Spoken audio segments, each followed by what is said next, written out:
আসসালামু আলাইকুম প্রিয় দর্শক এবং শ্রোতা, আল্লাহ সর্ব অবস্থায় আপনাদের মঙ্গল করুক সেই শুভকামনা জানিয়ে শুরু করছি। আসসালামু আলাইকুম। বসে থাকতে টায়ার্ড হয়ে গেছেন না? হ্যাঁ, আজকে অপেক্ষা করে যদি পরিবারের সন্ধান পাওয়া যায় তাহলে এটা খারাপ হবে না। কি অবস্থা, মনের কি অবস্থা বলেন তো? মনের মধ্যে কেমন লাগতেছে? আলহামদুলিল্লাহ ভালো লাগতেছে। ভালো লাগতেছে? যদি ফ্যামিলি না হয় না হলে আর কিছু করার নাই, যে অনেক চেষ্টা করলাম। এর আগে কি চেষ্টা করছেন? এর আগে গিয়েছিলাম, পাই নাই। হাতিয়াতে গেছিলেন ফ্রেন্ডকে সাথে নিয়ে, তো কাদের কাছে বড় হয়েছিলেন তারা আসে নাই?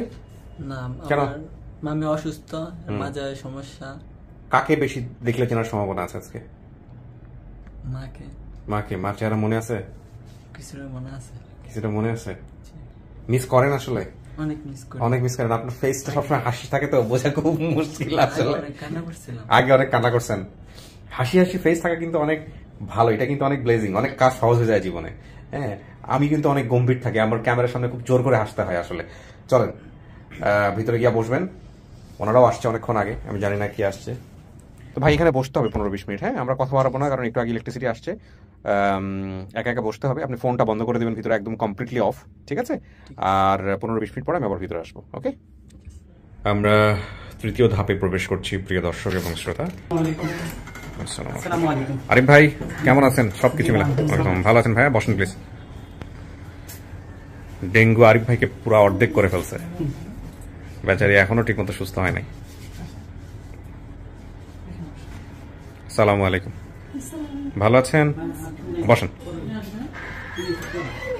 মাত্র দুইজন? আর বাকি যারা বাইরে রাখলেন কেন? ক্যামেরা দেখাতে, ফেস দেখাতে চায় না? আচ্ছা ঠিক আছে, সমস্যা নাই। কি নাম আপনার কাকি? নামটা বলেন আমাকে। হ্যাঁ, নুরুন নাহার। আপনি ভিডিওটা দেখছেন কাকি? দেখছেন? এটা কি আপনার ছেলে? আমার ছেলে। এটা আপনি নিশ্চিত? আমার নিশ্চিত আমার ছেলে। আচ্ছা, আপনার ওর বাবার নাম কি ছিল? জালাল। জালাল। আচ্ছা, ছেলে মেয়ে কয়জন ছিল এই রকিবের ভাই ব্রাদার? 7 জন। নামগুলো একটু বলেন তো। ওর নাম হচ্ছে মৌসুমী, বোনের নাম। বড় বোনের নাম মৌসুমী। তারপর? আর ছোট ওর নাম হচ্ছে রাকিব। তারপর? এবার ছোট ওর নাম হচ্ছে সাকিব। তারপর? এবার ছোট ওর নাম হচ্ছে শাহিন। শাহিন। আর রিমা কি? রিমা আমার মাই। তো 5 জন হলো যে? 5 জন। তাহলে সবার বড় ছিল মৌসুমী। মৌসুমীর নাম কইতে পারে নাই। এর বাবা কই? জালাল আহমেদ কই? জালাল আহমেদ মারা গেছে। কবে মারা গেছে? মারা গেছে হ্যাঁ, 1.5 বছর? 1.5 বছর? হ্যাঁ, না 1.5 বছর তো না, বেশি। আর একটু বেশি হইব। আপনি বিয়ে শাদী করছেন পরে কাকি? এটা কি মারা যাওয়ার আগে করছেন নাকি ওনাকে ছাইড়া দেওয়ার একটা বিয়ে শাদী হয়েছে? মারা যাওয়ার পরে বিয়ে করছেন, বিয়ে শাদী করছেন। তাইলে এই জালাল আহমেদের ছেলে মেয়ে 5 জন। সবকে আপনার আপনার আপনার আপনার ঘরের? আচ্ছা, এখন নাকি 5 জনই ছিল, পরবর্তী বিয়ে শাদী হওয়ার পরে আরো ছেলে মেয়ে তো আর হয় নাই? আচ্ছা, 5 জন। আপনার একটু পরিচয়টা দেন। আব্দুর রহমান রিফাত নাম। কি করেন আপনি? কিভাবে এই ভিডিওর সাথে যোগাযোগ একটু বলেন আমাকে। ভিডিওটা আপনি কি ভিডিওর সোর্স? জি। আপনি সোর্স? জি। আচ্ছা ঠিক আছে, আমাকে একটু বলেন ঘটনাটা কি করেছে। আপনি তার আগে বলেন যে আপনি বর্তমানে কোথায় আছেন, কি করছেন? আমি পড়াশোনা করছি হাতিয়াতেই। হাতিয়াতেই পড়াশোনা করছেন? এবারে এসএসসি পরীক্ষার্থী। আচ্ছা হ্যাঁ ভাই বলেন। প্রথমত হচ্ছে যে আম্মু ভিডিওটা দেখছে। আম্মু ভিডিওটা দেখছে বলতে হচ্ছে আম্মু আপনার সব ভিডিওই দেখে। মাশাআল্লাহ। বিশেষ করে যেমন হাতিয়াতে মোতালাবের একটা ইয়ে হয়েছিল, ওটাও আম্মু দেখছে। হ্যাঁ হ্যাঁ। তাও আমাদেরকে পাঠাইছে, তো এটাও সেম। আম্মু দেখার পরে হচ্ছে তুহিন ভাই আমাকে নক দিচ্ছে, হানিফ ভাইও নক দিচ্ছে। তো এটা পরে আম্মু একটু বেশি সিরিয়াস হয়ে গেছে, যাও বের হওয়া আগের মতো দেখো, খোঁজো। জি। পরে বের হলাম, একদিন দুদিন বের হয়েছি। এই রাকিবের বাবা মেবি হচ্ছে ইটের কারখানায় কাজ করতো। তো হাতিয়াতে ইটের কারখানা ছিল 4-5টা আমার জানা মতে। পরবর্তীতে আবার খোঁজ নিয়েছি আর 10 থেকে 15টা। পরে হচ্ছে সবগুলোতে গেলাম, খবর নিলাম, পাই নাই। ওরে বাবা, এটা বিশাল কাজ করছে। এরপর হচ্ছে হ্যাঁ, আমার তো গা শিউরে উঠছে আপনার কথা শুনে, যে আপনি, আমরা তো শুধু প্রচারই করছি, বাট আসল কাজটা আপনি করছেন। জি, তারপর? এরপর হচ্ছে আমি খুঁজে যখন পাই নাই, তখন বাসার দিকে আসবো। এরপর হচ্ছে আমাদের বাড়ির পিছনের সাইডে আরেকটা ইটের কারখানা আছে। তো ওখানে হচ্ছে আমি ওসখালি, আমার বাসা যেখানে, ওসখালিতে বসে নাস্তা করতেছি, সারাদিন বাসার বাইরে ছিলাম। পরে একটা মুরব্বীর সাথে দেখা হইলো। তো রাকিব বাবা যাতে অনেক বয়স হয়েছে, অনেক আগের মানুষ, তাহলে মুরব্বীরা চিনবে। তো পরে একটা মুরব্বীরা যখন আমি নাম বললাম, জালাল নাম, এই ইটের মেলে কাজ করতো, পরে উনি চিনছে। দেন ওখানে গিয়ে আস্তে আস্তে খবর নিলাম। তো ওনার সৎ ভাইদের সাথে দেখা। আচ্ছা, দেখার পরে হচ্ছে সৎ ভাই কি এরাই, এই জিহাদ সিরাজ এরা কি সৎ ভাই? আচ্ছা। তো এদের সাথে দেখা হওয়ার পরে এরা কেউ ক্লিয়ার কোনো তথ্য দিতে পারে না, তথ্য দিতে পারতেছে না। তো এটার পরে আমার কিরকম একটা মানে কেমন জানি লাগলো যে কেন দিচ্ছে না, বা সৎ ভাই হলো খবর দেওয়া উচিত বা জানা উচিত যে কোথায় আছে। রাইট। তো এটার পরে হচ্ছে আমি ওখান থেকে ব্যাক করলাম, ব্যাক করে হচ্ছে আমার মন মানতেছে না, আমি আবার বিকালের টাইম ব্যাক করছি ওদিকে। ব্যাক করে ওখানে যে একটা লোকের সাথে দেখা হইলো, বলতেছে আর কি যে হতে পারে জায়গা সম্পত্তি বা এমন কোনো একটা ভাগ পাবে, এই কারণে মানে দিচ্ছে না খবর। আচ্ছা। এটার পরে হচ্ছে আমি ওই জায়গার মুরব্বীদের সাথে কথা বলি, মুরব্বীদের সাথে কথা বলতে ওনার এক আত্মীয়ের সাথে দেখা হয়েছে বয়স্ক করে। তো উনি একটা জায়গার নাম দিল, আমি একজন দিয়ে ওখানে গেলাম। ওখানে যাওয়ার পরে হচ্ছে যে ওখানে আরো অনেক মুরব্বী ছিল, মানে মুরব্বী টাইপের লোকদের জিজ্ঞাসা করছে, কারণ ওনারা চিনবে রাকিবের বাবাকে। পরে ওনারা আস্তে আস্তে নাম্বার কালেক্ট করলো। এরপরে হচ্ছে এই আন্টির মনে ভাইয়ের খবর পাইছে, দেন আস্তে আস্তে সবকিছু ক্লিয়ার। তো এটার পরে হচ্ছে যে আমি পরের দিন আবার চট্টগ্রাম যাই, মানে গতকালকে। আচ্ছা। চট্টগ্রাম গিয়ে আরো সবকিছু কনফার্ম হয়, দেন চট্টগ্রামে যাওয়ার পর আজকে আবার এখানে ব্যাক করছি। ভাই রে ভাই, আপনি তো একটা দুর্দান্ত কাজ করছেন। হাতিয়ার কোনো কেস আসলে ওনাকে নক দিবা একদম অফিসিয়ালি। হ্যাঁ, উনি অবদানটা হচ্ছে আম্মুর। হ্যাঁ, আপনার আম্মাকে সালাম দিলাম আমরা আজকের এই ভিডিওর মধ্যে। আন্টি, আপনার জন্য আল্লাহ ভালো করুক, আমরা সবাই মিলে দোয়া করি। যেমন আমি বলি আঙ্কেল, এমনটাই সিরিয়াস ছিল যে আমি বললাম আম্মু আমি তো সারা হাতিয়া দৌড়াতে হবে, তো অনেক টাকা প্রয়োজন। তো আম্মুর কাছ থেকে আমি টাকা চাইলাম, আম্মু আমার 600 টাকা দিল, আর টাকা নাই। আম্মু ব্যাংকে যাবে, পরে আম্মু চেকটা আমাকে দিয়ে দিল। ওখান থেকে টাকা তুলে পরে আমি টাকা তুলে ওখান থেকে টাকাগুলো রাখছি, মানে 2-3 হাজার টাকার মতো রাখছি, দেন বাকি টাকাগুলো আম্মুরে আবার ব্যাগ দিয়ে দিছি। পরে সারাদিন খোঁজার পর আমি বলছি আম্মু যাতে টাকা দিছে, তাহলে ইনশাল্লাহ সাকসেস হয়ে বাসায় ফিরবো। সাকসেস হয়ে বাসায় ফিরছি। মাশাআল্লাহ মাশাআল্লাহ, ভেরি গুড। কয় ভাই আপনারা? আমরা 2 ভাই 1 বোন। আপনারা সবাই এরকম মায়ের বাধ্যগত? জি। অসাধারণ, ভালো লাগলো। কিন্তু উনি বাইরে থাকতে চাচ্ছে না? আসতে বলো, ভিতরে চলে আসুন। কোন ছবি লাগে? আচ্ছা থাক, পরে পরে পরে দেখা হলো ওসবে। আপনার বর্তমান স্বামী যিনি, তা উনি তো মেনে নিতে রাজি আছে ছেলেকে ব্যাপারে? হ্যাঁ, আচ্ছা ঠিক আছে। আপনার ছেলের সামনে তো কাকি এবার কিভাবে হারাইছে আমি ছেলের সামনে বসে পুরো গল্পটা শুনবো, ঠিক আছে? কিছু কি শোনা গেছে? ঠিক আছে, ফোনটা বন্ধ করছেন তো না? তো রাকিব অনেকক্ষণ বসে থাকতে হলো না? আপনি আসছেন হচ্ছে নোয়াখালী থেকে না নারায়ণগঞ্জ থেকে আসছেন? কোনটা? নারায়ণগঞ্জ থেকে আসছেন। আর আপনার হারিয়ে গেছেন হচ্ছে নোয়াখালীর হাতিয়া থেকে। আপনি এখানে যে বর্ণনাটা দিয়েছেন সেখানে আসলে আপনাকে যখন পরিবার থেকে একটা বাসায় কাজে দেওয়া হয়, ওই সময় কি আপনি মায়ের সাথেই ছিলেন, মার কাছ থেকে আসছিলেন? জি, বাসাতে। আর এই যে কাটা দাগের যে ঘটনাটা বলছেন, এটা কি আপনার মা জানে? জি, নিশ্চিত আপনি জানে? তো মাকে দেখে যদি আপনি না চিনেন, তাহলে মা তো এই ঘটনাটা জানবে। জি। এই ঘটনা কি আপনি আমাদেরকে বলছেন কোথাও? না। চলেন, তাওয়াক্কাল তো আল্লাহ, কি দাঁড়ায়। ঠিক আছে, দেখা যাক কে আসছে আপনার জন্য।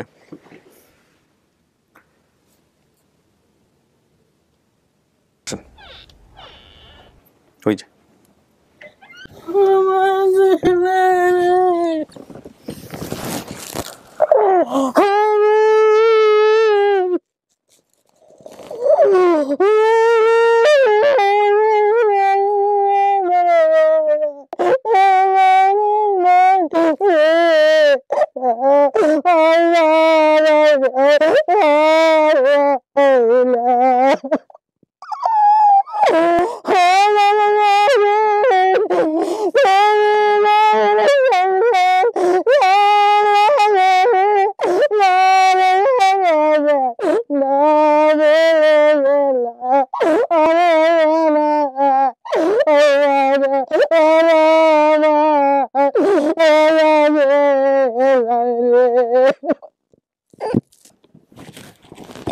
বসেন বসেন।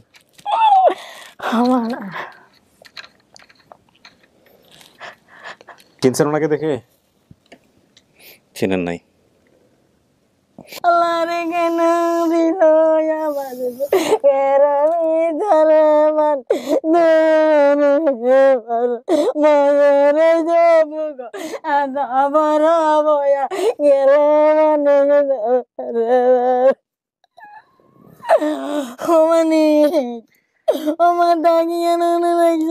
কেমনে হয়েছিল কাকি দাগটা? সাইকেলের দলে পরি চল চড়াইতাম দি চল আনতে লাগছে হাসি না সাইকেলে লাগে ইয়া করে ব্রেক গাড়ি ঠিক আছে, সিলাই করছি দিয়ে। হ্যাঁ আমার মা দেখে আমার কথা বলে মাই মুসারে পানি খায়। সমস্যা নাই, কিন্তু আপনার মা তো মুখের দাগের কথাটা ঠিক বলছে, তাহলে আপনার নিশ্চিতভাবে উনি আপনার মা। সাইকেলের তলে বসে সেলাই করছি সাইকেলের তলে পড়ে গেছিলেন? সাইকেলের তলে পড়ে এই মুখে কাটলো কিভাবে? আচ্ছা শোনেন, আপনি কি কাজে দিয়েছিলেন কাকি? আপনি কাজে দিয়েছিলেন না? তো যারে কাজে দিয়েছিলেন হেরে গিয়ে ধরেন নাই যে আমার ছেলেটা কই? ও বাজি এরে ছেলেরে দর্জিয়ে রিয়া তারা কতে তোমার ছেলে বাজার করে বেলা দিছে বাইরে গিয়ে দে। বাবাও চেষ্টা করে নাই? বাবা চেষ্টা কেন করে, বাবা তো ফা নাই। এ তো আম্বুরি একটু আম্বুরি আমার মানে মাতন দিয়ে না আমার কত করে তুমি খরচ করে ইঞ্জি। আপনি কি করছিলেন কাকি? ছেলে হারা যাওয়ার পরে কি করছিলেন? কোথায় গেছিলেন? কার কাছে খোঁজ করছেন? ব্যাগের কাছে খোঁজ জিয়া তাও কাছে খোঁজ জিয়া তাও যেগুলো লাগিয়েছে ওগুলো তোরা রাইকে মামলা করো, নলে বিষকে বেলাম, নলে মাসকে বেলাম, মাছ চলে আনবে কত এবার বাজারে বের বেলা দিছে ওখানে আছে সাকিব আছে সাকিবকে ফাফিটা শিখে দেশে আসে নাই? দেশে না সিটে তাই না মতো কে কাইছে?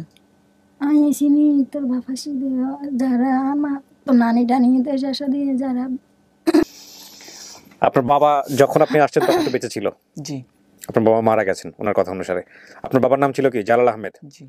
আপনার মায়ের নাম কি ছিল? নুরুন নাহার। ওনার নাম নুরুন নাহার। আপনার ভাই বোনের সংখ্যা আপনি জানতেন 4 জন। এই 4 জনই আপনি রাকিব, সাকিব, শাহিন এবং রিমা। অসাধারণ। এই গালে দাগ নিয়ে ঘটনা আছে, এটা মিলছে? জি। উনি কি আপনার মা? জি আমার মা। কিভাবে বুঝলেন? যে আমার যে অ্যাক্সিডেন্টের কথা বুঝতে পারছে যে আচ্ছা, জানে। আর এছাড়া স্যার আর আপনার কোনো কিছু জিজ্ঞেস করেন নাই ওনাকে? কেন জিজ্ঞেস করেন নাই? আপনার তো মনে হচ্ছে মন খারাপ হয়ে গেল, আমরা এরকম কাজ করে মন খারাপ করে দিলাম মনে হচ্ছে।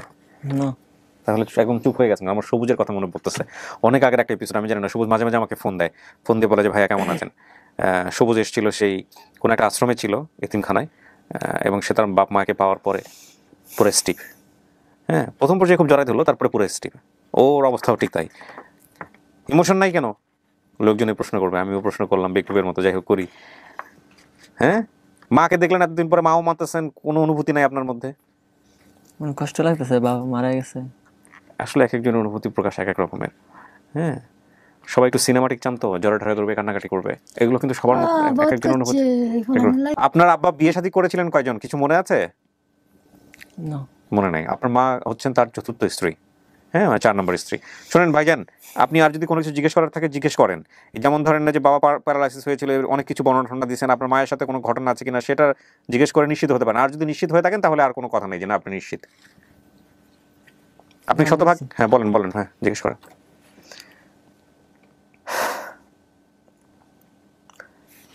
ইয়া করি রিমা কই? রিমা ঘর সাকিব সাকিব পাপিটার ঘাম শিখেছেন হাড়ে নামতালি। কোন জায়গায়? নামতালি ধরেন সিটেং চিরাগাং বেগুন সিটেং বাড়ি সারি আয়ে গেছি তো আগে দেশে কিতাম, দেশে তো আর কথা তো বাপ মা চেরিয়া মারি ধরি। ওখানে জায়গা নাই আপনার না? ঘর ভাড়া করে। আচ্ছা, এখন ছেলে কয়জন হলো? 3 ছেলে। 3 ছেলে। রাকিব, সাকিব, শাহিন। রাকিবই সবার বড়। রাকিব কি করেন আপনি এখন, পেশায় কিছু করেন? জি আমি চাকরি করি। বিয়ে শাদী করছেন? না জি না, আমি কারেন্টের কাজ করি বর্তমানে। ইলেকট্রিসিটির কাজ করেন? তাহলে তো বসে থাকার কিছু নাই, বাংলাদেশে ইলেকট্রিসিটির কাজের অভাব নাই। কেমন ইনকাম হয় মাসে? ভালোই। ভালো বলতে আপনার যে কাজ করে মনে করেন আলোকসজ্জা, বিয়ে বাড়ি ডেকোরেশন করেন। এই যে ডেকোরেশনের ভাই আসছে, এর লগে যোগাযোগ আছে। কত টাকা থাকে মাসে কাজ সবকিছু মিলায়? কোন মাসে কাম হয়, কোন মাসে হয় না, কম বেশি। হ্যাঁ, সবসময় তো শুধু কি ডেকোরেশনের কাজই করেন, অন্যান্য কাজ পারেন না ইলেকট্রিসিটির? না আমি বাইরে কোনো কাজ করি না, আমি শুধু ওই ডেকোরেশনের হয়েই করেন। ওরাই বেতন দেয় আপনাকে মাসে? কত টাকা বেতন দেয় আপনাকে রোজে? ও রোজ, প্রতিদিন কত করে দেয়? 700 করে। 700 করতে খারাপ না তো। এই টাকা পয়সা জমান না কিছু? না টাকা পয়সা আছে কিছু ব্যাংকে। আচ্ছা, কি করবেন, বিয়ে শাদী করার চিন্তা ভাবনা নাকি যে মারে পাইলেন মার পাশে দাঁড়াবেন? দেরি আছে, আগে নিজের পায়ে দাঁড়াবো তারপরে। পড়াশোনা কত করছেন? পড়াশোনা করি নাই। একদমই করেন নাই? পড়া লাগনি বহুত করছি বাবা। শোনেন, পড়াশোনাটা জরুরি, খুব বেশি করাও জরুরি না, আবার একেবারে কম করলেও হবে না। এই যে লেখাপড়াটা দেখে দেখে পড়তে পারাটা খুব জরুরি, অক্ষরগুলো চেনাটা খুব জরুরি, বুঝতে পারছেন? বাংলা একটু পড়া, ইংরেজি একটু পড়াটা খুব জরুরি। এটা খুবই জরুরি, আগামীর দিন তো মানে এটা ছাড়া কোনো উপায় নাই, বুঝতে পারছি? এগুলো একটু শিখে নেবেন, যেহেতু বয়সটা অনেক কম, 18 বছর। কিছু উপদেশ দিয়ে কাজে লাগবে। হ্যাঁ, এটা শিখবেন মাস্ট। এই যে বাংলা পড়তে পারাটা শিখবেন, ইংরেজি পড়তে পারাটা শিখবেন, একটু মোটামুটি বুঝতে পারেন এটা শিখবেন, ঠিক আছে? আর চাকি বলা দিলে বেগিন বুঝে। হ্যাঁ, অঙ্কটাও একটু পারলে একটু শিখে নিন, ঠিক আছে? অক্ষরগুলো একটু চিনে নিন। আর ইলেকট্রিসিটি লাইনে যত পারেন বিভিন্ন রকমের কাজ আছে শিখে ফেলেন। আপনি তো মাসে ঘরের মধ্যে বসে লাখ লাখ টাকা ইনকাম করবেন ভবিষ্যতে ইনশাল্লাহ। হ্যাঁ, ঠিক মারে ফেলেন না। হ্যাঁ, আমার কষ্ট হয়েছে। আলা ভোলা টাইপের ছিল নাকি আপনার এই পোলা? একটু সহজ সরল ভদ্র, চোখের দিকে তাকায় কথা বলে না? হ্যাঁ, ও বাজি আর কোনোদিন হইতো সগের নিরানি কথা নগানিছে নি ভাত খাইতে বইতো যে দুঃখ উঠলে দুঃখের জ্বালায় বাতিতে কলা কলা দিতাম ভাত খাইতে বইলে। ও সার দোয়ানো যাবো একটু নিয়ন্ত নাইতো খাইতো। মারামারি টারামারি বোধহয় করতো না, কারণ পোলা পালিন লাগে খুব শান্তশিষ্ট ছিল। না এবার বহুত ভালো আছিল। এক মায়ের পুত মায়ের কুলে ফিরাই দিলাম আল্লাহর রহমতে। আল্লাহ ভালো থাকেন। আল্লাহ আর বুকে জেলে ফিরে দিও। আল্লাহ তার দাবার জীবন আল্লাহ তার সুখী বানাই দিও। আল্লাহ তুমি জানো যে দাবার জীবন আল্লাহ আপদ বিপরীত আল্লাহ। আলহামদুলিল্লাহ, আলহামদুলিল্লাহ। ঠিক আছে, আমরা প্রিয় দর্শক এবং শ্রোতা, আলহামদুলিল্লাহ আমরা বলতে পারি যে আমাদের পুরো প্রক্রিয়া, আমাদের কাজের ধরন এবং সমস্ত কিছুর প্রেক্ষাপটে সে আজকে পাবলিকলি স্টেটমেন্ট দিল, যেটাই তার পরিবার, এটাই তার মা, এটাই তার হারিয়ে যাওয়া পরিবার। তো সে জায়গা থেকে আমরা বলতে পারি যে রাকিবকেও আমরা ফেরালাম with the name of almighty Allah তার নিজ পরিবারে। তো ঠিক আছে, চলেন এবার বাইরে যারা আছে তাদের সঙ্গে একটু দেখা করাই দিই। ভালো আছেন? ও তোর মাকে মাইনে নিছে আর কি, চিনতে পারে নাই, কিন্তু ঘটনা যত কিছু বলছে মুখের এই দাগ টাকের ব্যাপারে, তারপরে মাইনে নিছে আর কি। ঠিক আছে কাকি, ভালো থাকেন, মাঝে মাঝে বেড়াইতে আসেন, ঠিক আছে?